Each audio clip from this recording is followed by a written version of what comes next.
So I found my head torch, but I got distracted splitting bromeliads, so once again it is nightfall. So should we get on with it?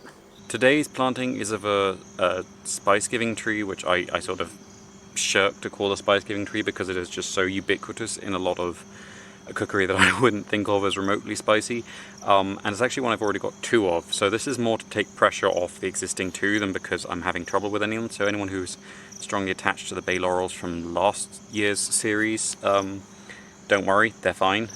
They're just struggling to grow as fast as I harvest the leaves, so I've thought getting a 3rd one will take a little bit of pressure off. Now I'm planting this in an area that does get some watering during the dry season, and so with it I'm putting a couple of more sensitive succulents. I'm putting the Calico Lucia, which is very similar to Calico thursifolia I think, but Calico thursifolia shouldn't get the red edges, which this does get during the dry season. And I'm also putting a cotyledon, which I think is the Bushveld cotyledon, but I'm not 100% sure, so there will be a CF in the name when it comes up. Because these are, you can't really tell right now because they are in the dark, but they are underneath a red pine and a frangipani tree, so I am a little concerned it'll be slightly acid soil, so I'll be keeping an eye on it because I'm not sure how acid they actually like the soil.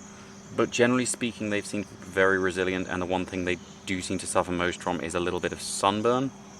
And so I'm hoping, because this is a fairly sheltered spot, which doesn't really get afternoon sun any of the year, it does get light morning sun for most of the wet season and a little bit of morning sun once the flamboyant has dropped its leaves, it should do quite well here.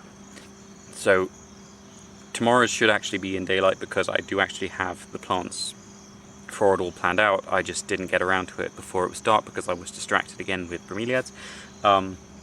And so check in tomorrow to see if I actually managed to get those in before the eagle owls start hooting.